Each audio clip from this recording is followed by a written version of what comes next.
যুদ্ধ বিধ্বস্ত দেশের শান্তি প্রতিষ্ঠায় বাংলাদেশের সশস্ত্র বাহিনীর ভূমিকা বিশ্ব স্বীকৃত। স্বাধীনতার ঘোষক শহীদ রাষ্ট্রপতি জিয়াউর রহমানকে, যিনি বাংলাদেশের স্বাধীনতার ঘোষণা দিয়েছেন, স্বাধীনতার ঘোষণা দিয়েই ক্ষান্ত থাকেননি। তৎকালীন সেনা কর্মকর্তা, সদস্য এবং মুক্তিকামী জনগণকে সঙ্গে নিয়ে বাংলাদেশের স্বাধীনতা অর্জনের যুদ্ধে ঝাঁপিয়ে পড়েছিলেন। স্বাধীনতা এবং মুক্তিযুদ্ধের স্মৃতি নিয়ে শহীদ প্রেসিডেন্ট জিয়াউর রহমানের নিজের লেখা একটি প্রবন্ধ রয়েছে, একটি জাতির জন্ম শীর্ষক এই নিবন্ধে স্বাধীনতা এবং মুক্তিযুদ্ধের প্রেক্ষাপট এবং এর সূচনা লগ্ন, মুক্তিযুদ্ধে মেজর জিয়াউর রহমান এবং সেনাবাহিনীর ভূমিকা সুস্পষ্টভাবে বর্ণিত রয়েছে। এই নিবন্ধ 1972 সালের 26শে মার্চ বাংলাদেশের প্রথম স্বাধীনতা এবং জাতীয় দিবস উপলক্ষে অধুনালুপ্ত দৈনিক বাংলা পত্রিকার বিশেষ প্রোটপত্রে প্রকাশিত একটি জাতির জন্ম শীর্ষক নিবন্ধের শেষ প্যারায় শহীদ জিয়াউর রহমান লিখেছিলেন, সময় অতি মূল্যবান। আমি ব্যাটালিয়নের অফিসার, জেসিও আর জওয়ানদের ডাকলাম, তাদের উদ্দেশ্যে ভাষণ দিলাম। তারা সবাই জানত, আমি সংক্ষেপে সব বললাম এবং তাদের নির্দেশ দিলাম সশস্ত্র সংগ্রামে অবতীর্ণ হতে। তারা সর্বসম্মতিক্রমে হৃষ্টচিত্তে এই আদেশ মেনে নিল। আমি তাদের একটা সামরিক পরিকল্পনা দিলাম। তখন রাত 2:15, 26শে মার্চ 1971 সাল। রক্তের আখরে বাঙালির হৃদয় লেখা একটি দিন। বাংলাদেশের জনগণ চিরদিন স্মরণ রাখবে এই দিনটিকে, স্মরণ রাখবে ভালোবাসায়। এই দিনটিকে তারা কোনোদিন ভুলবে না, কোনো দিন না। স্বাধীনতার ঘোষকের লেখা একটি জাতির জন্ম নিবন্ধটি আবারও 1974 সালের তৎকালীন সাপ্তাহিক বিচিত্রায় হুবহু প্রকাশিত হয়েছিল। রক্তাঙ্গনের চাক্ষুষ স্মৃতি নিয়ে শহীদ জিয়ার লেখা নিবন্ধটি যখন প্রকাশিত হয়েছিল, সেই সময়টিতে প্রায় সকল মুক্তিযোদ্ধারাই ছিলেন জীবিত বা বর্তমান, এবং তারা ছিলেন সেই সময় সাক্ষী।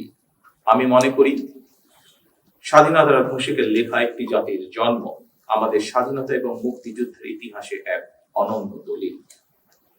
উপস্থিত অফিসার্স এবং সৈনিক বৃন্দ, সামরিক, আধা সামরিক এবং বেসামরিক জনগণ, আমরা সবাই মিলে যুদ্ধ করে বাংলাদেশের স্বাধীনতা অর্জন করেছিলাম।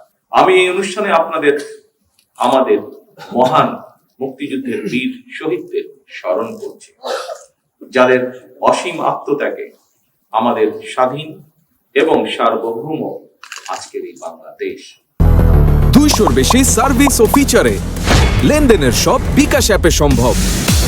দেশের স্বাধীনতা অর্জনের পরও বিভিন্ন সময় দেশের স্বার্থ বিরোধী তৎপরতা মোকাবেলা কিংবা বিদেশের মাটিতে দেশ এবং দেশের সশস্ত্র বাহিনীর গৌরব এবং মর্যাদা সমুন্নত রাখতে গিয়ে সশস্ত্র বাহিনীর যারা জীবন দিয়েছেন, যার মধ্যে পার্বত্য চট্টগ্রামে 217 জন এবং জাতিসংঘ শান্তিরক্ষা মিশনে গিয়ে এ পর্যন্ত 151 জন জীবন উৎসর্গ করেছেন, অনেকে হয়েছেন আহত।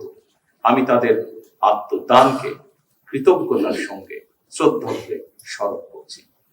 সশস্ত্র বাহিনী কেবল যুদ্ধকালীন প্রয়োজনে একটি অবশ্যম্ভাবী শক্তি নয়, বরং